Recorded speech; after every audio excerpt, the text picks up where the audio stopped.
Assalamualaikum warahmatullahi wabarakatuh. Perkenalkan, nama saya Wanija Oktavani Majid, NIM 202111008,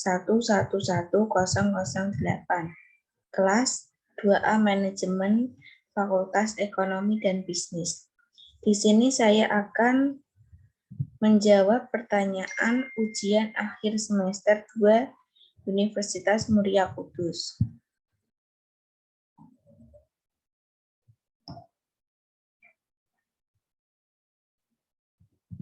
1. Jelaskan pola bentuk gabungan terikat. Tulislah kembali bentuk gabungan terikat berikut ini. Jawab. 1. Adi plus kuasa. 2. Catur plus tunggal. 3. Dwi plus warna. 4. Ekstra plus kurikuler. 5. Kontra plus revolusi. 6. Purna plus wirawan. 7. Sabta plus krida. 8. Sub plus bagian. Bentuk gabungan terikat adalah bentuk bahasa yang perlu bergabung dengan unsur lain agar dapat dipakai dengan makna yang jelas. Bentuk terikat ditulis serangkai dengan kata yang mengikutinya. Jika diikuti dengan kata dasar, bentuk terikat ditulis tanpa jeda, dalam kurung spasi. Namun apabila digabungkan dengan bentuk turunan, dalam kurung kata berimbuhan, maka penulisannya harus dipisah. Contohnya, Adi plus kuasa sama dengan Adi kuasa catur plus tunggal sama dengan catur tunggal. Contoh kedua, Dwi plus warna sama dengan Dwi warna ekstra plus kurikuler plus ekstra kurikuler. Contoh ketiga, kontra plus revolusi sama dengan kontra revolusi. Contoh keempat, purna plus wirawan sama dengan purna wirawan sabta plus krida sama dengan sabta krida. Contoh kelima, sub plus bagian sama dengan subbagian. Soal kedua, jelaskan perbedaan bentuk penalaran deduktif dan bentuk penalaran induktif. Berikan contoh penerapannya. Jawab.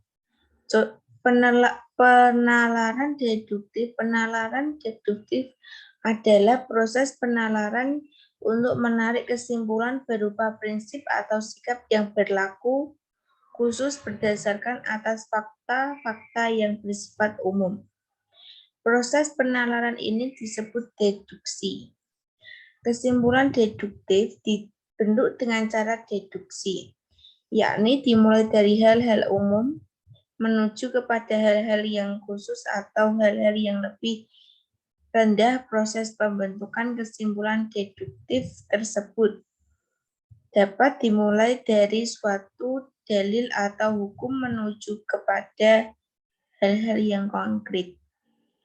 Contohnya, masyarakat Indonesia konsumtif, dalam kurung umum dikarenakan adanya perubahan arti sebuah kesuksesan khusus dan kegiatan imitasi khusus dari media-media hiburan yang menampilkan gaya hidup konsumtif sebagai prestasi sosial dan penanda status sosial.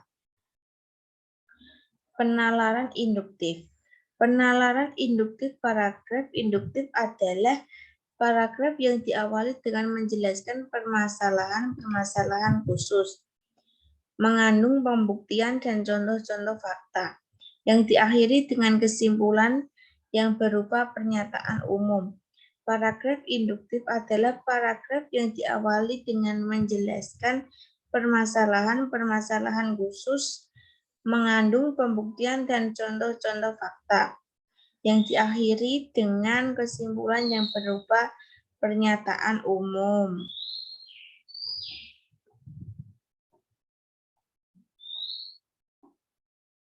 Contohnya, pada saat ini remaja lebih menyukai tari-tarian dari barat seperti break dance, shuffle, salsa, dan krypton, modern dance, dan lain sebagainya. Begitu pula dengan jenis musik umumnya, mereka menyukai rock, blues, jazz, maupun rave, tarian, dan kesenian tradisional mulai ditinggalkan dan beralih mengikuti tren barat. Penerimaan terhadap bahaya luar yang masuk tidak disertai dengan pelestarian budaya sendiri. Kesenian dan budaya luar perlahan-lahan menggeser kesenian dan budaya tradisional. Soal ketiga. Jelaskan dan berikan contoh transkripsi dan transliterasi. Jawab. Transkripsi adalah pengalihan tuturan yang berwujud bunyi ke dalam bentuk tulisan atau penulisan kata, kalimat, atau teks dengan menggunakan lambang-lambang bunyi. Contohnya, kami menghadiri acara pesta ulang tahun. Kami menghadiri acara ulang tahun. Saya ingin menjadi guru yang handal. Saya ingin menjadi guru yang handal. Transliterasi menurut Kamus Besar Bahasa Indonesia adalah penyalinan dengan pengganti huruf dari abjad yang satu ke abjad yang lain. Contohnya, zakat al-mal ditulis zakat al-mal. Soal keempat, jelaskan penomoran bagian keterangan berikut ini. Perbaikilah jika menurut Anda masih ada penulisan yang salah. Program usaha 1. Tahap persiapan program 1.1 penerimaan warga belajar 1.2 pemilihan penyelenggara 1.3 pemilihan ketua kejar usaha 1.31.1 musyawarah 1.3.2 ditunjuk. Jawab. Pembenaran penomoran 1. Program usaha bab 1.1 tahap persiapan program subbab 1.1.1 penerimaan warga belajar anak subbab 1.1.2 pemilihan penyelenggara 1.1.3 pemilihan ketua kejar usaha 1.1.3.1 musyawarah anak subbab pertama 1.1.3.2 ditunjuk. Soal nomor 5. Jelaskan cara gelar akademik yang benar. Kemudian jawab soal berikut ini. Jika masih salah, penulisannya segera diperbaiki. Bayu Maharani S.Sr.M. Pratama M.M. Dr. Irfai Fatur Rahman SPD MPD. Dr. Andes Muhammad Konzanuddin MPD. Prof. Dr. Ahmad Uli Nuha MPD. Jawab. Penulisan gelar yang benar. Bayu Maharani, S.Sr, M. Pratama, M.M. Dr. Irfai Fatur Rahman, S.PD, M.PD. Dr. Andes Muhammad Konzanuddin, M.PD. Prof. Dr. Ahmad Ulinuha, M.PD. Soal nomor ke-6. Jelaskan penggunaan tanda elipsis. tanda siku, dan tanda kurung. Berikan contoh penggunaan tanda tersebut dalam kalimat.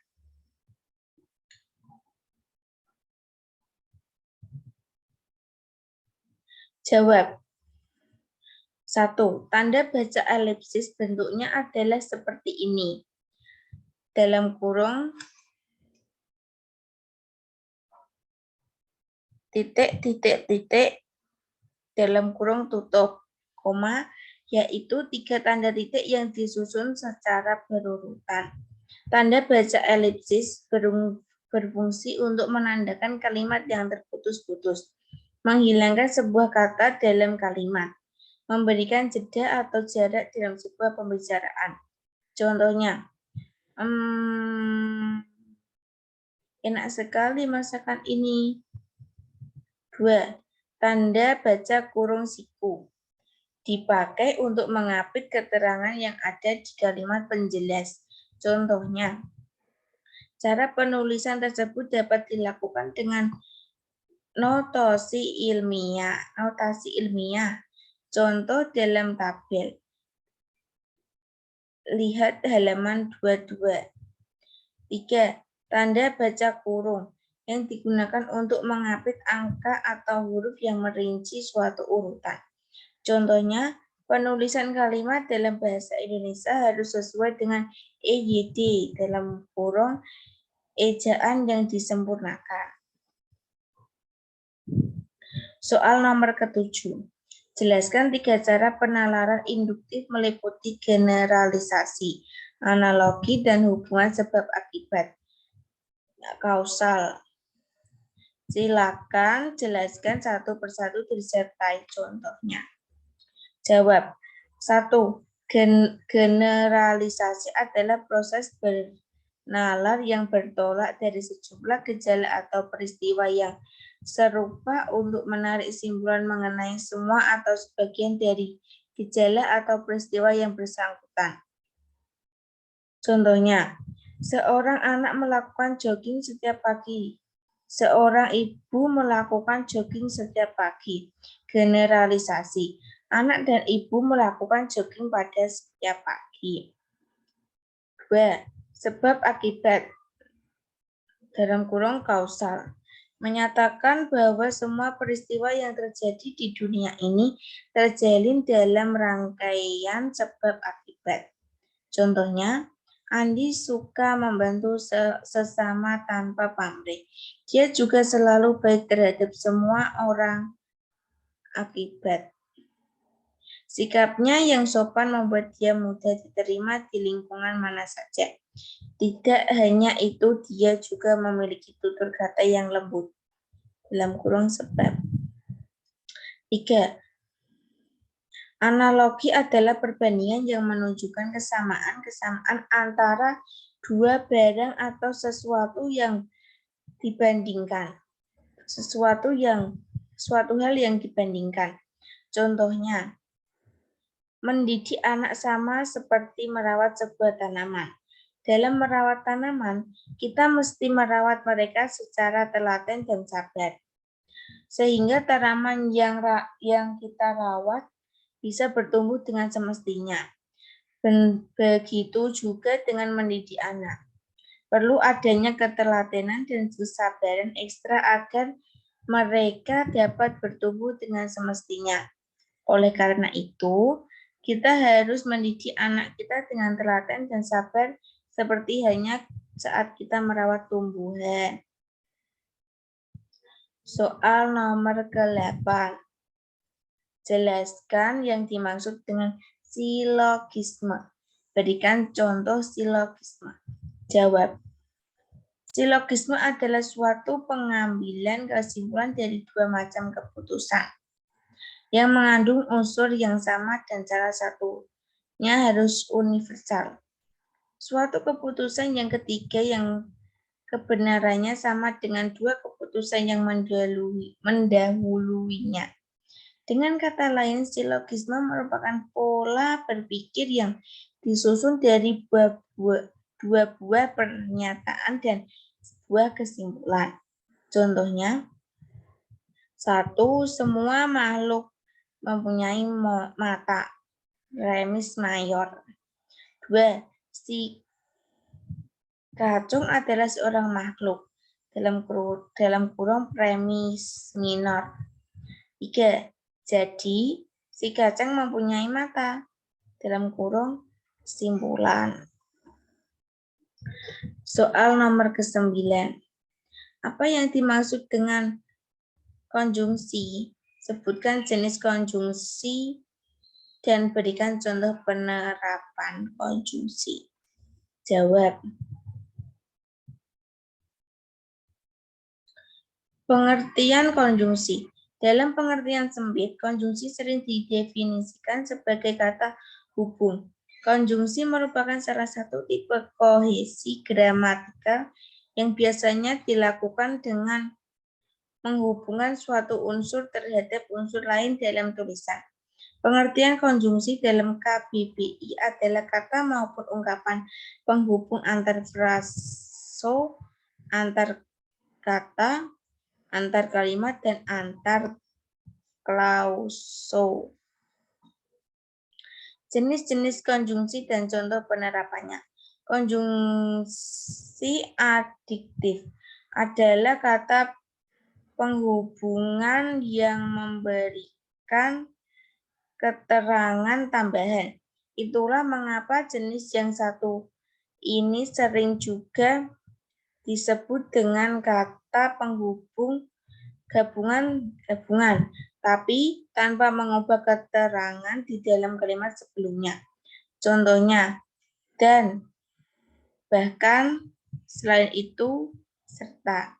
Contoh kalimat, Surya bermain di lapangan dan Yovita pergi ke perpustakaan. Konjungsi adversatif adalah kata penghubung yang menghubungkan kedua gagasan yang berlawanan atau menyatakan kontras. Contohnya, namun, meskipun, tetapi,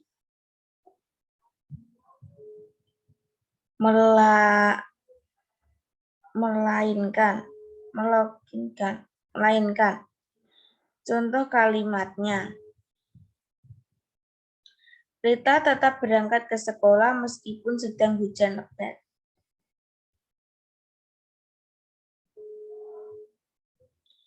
Tiga, konjungsi klausa adalah kata penghubung yang memiliki fungsi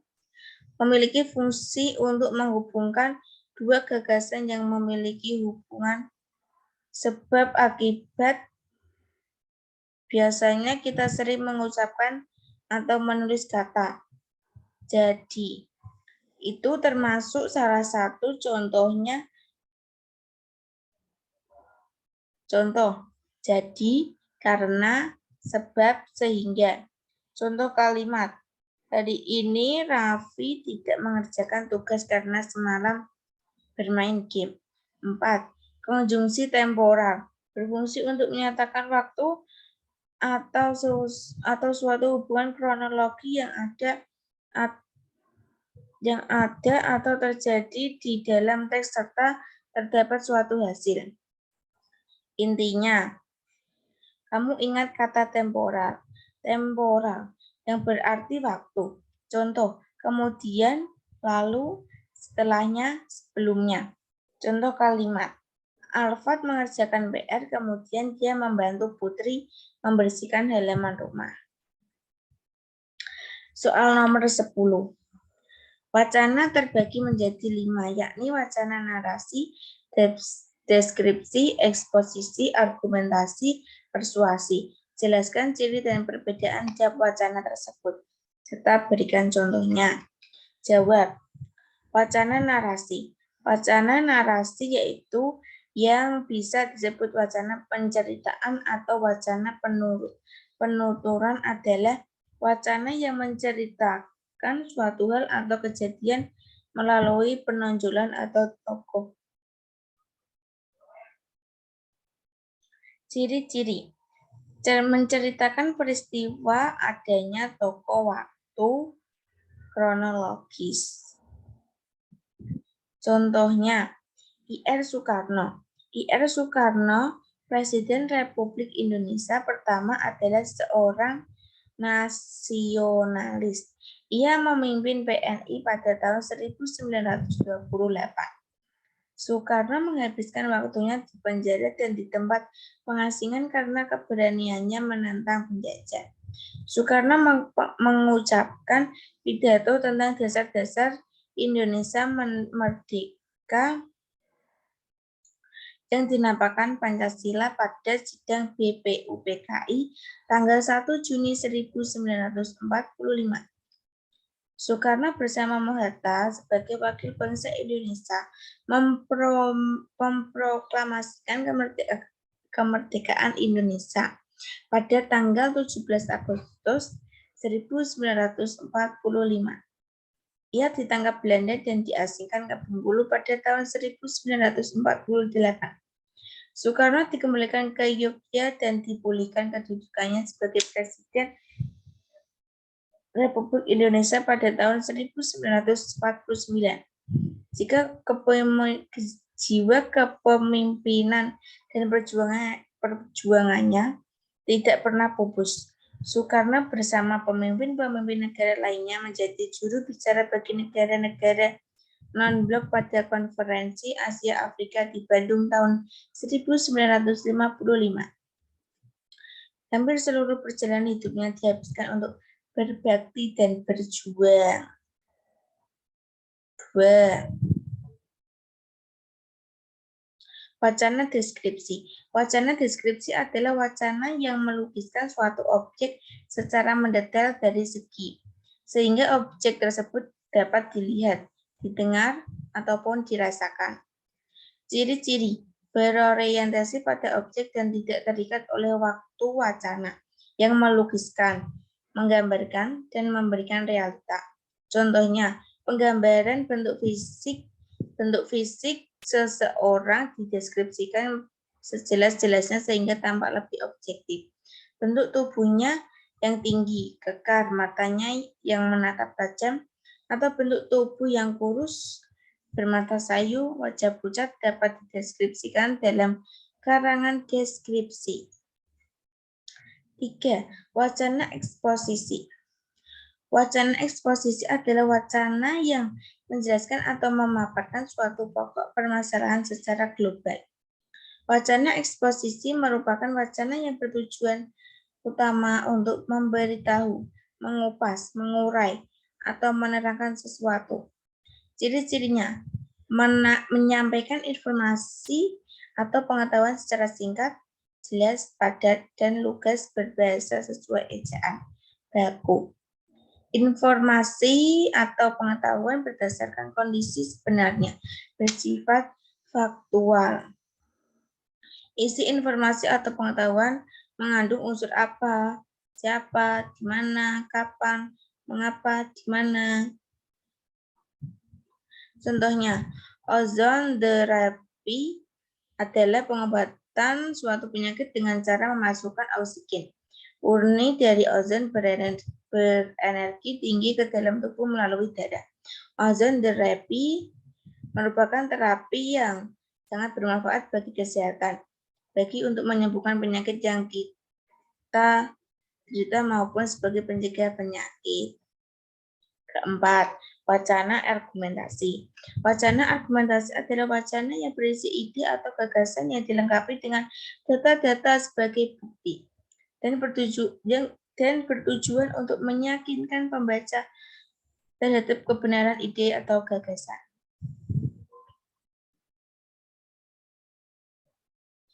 Ciri-ciri berisi argumen-argumen menggunakan logika atau penalaran sebagai landasan berpikir.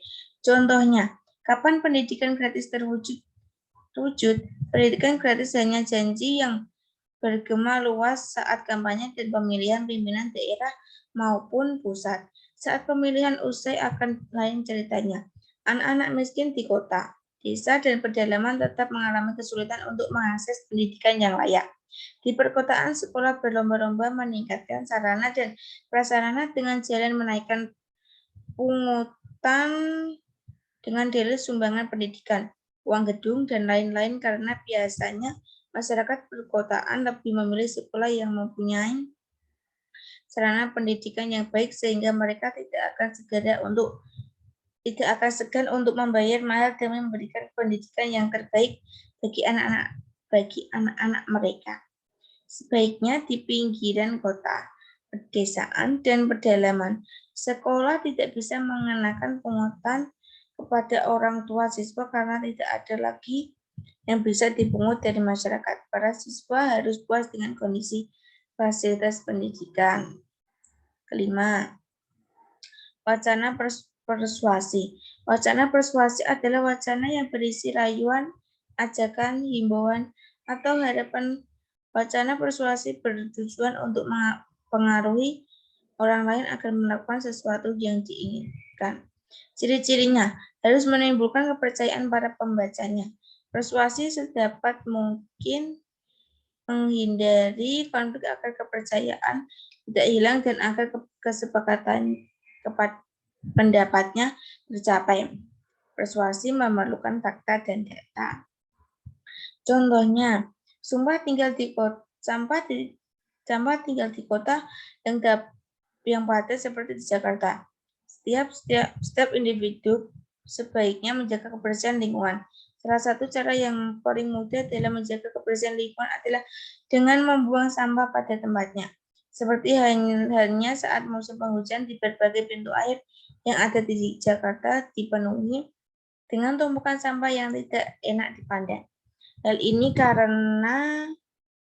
ini sering mengakibatkan air meluap dan banjir di daerah pemukiman. Sampah yang dibuang di sembarangan akan menyumbat aliran air pada selokan. Ketika hujan tiba akan menyebabkan banjir karena air tidak dapat mengalir pada selokan. Untuk itu, marilah kita senantiasa menjaga kebersihan lingkungan dengan membuang sampah pada tempatnya yang telah disediakan. Dari saya, untuk penjelasan jawaban UAS ujian akhir semester 2, mohon maaf kalau ada salah kata pengucapan. Wassalamualaikum warahmatullahi wabarakatuh. Terima kasih.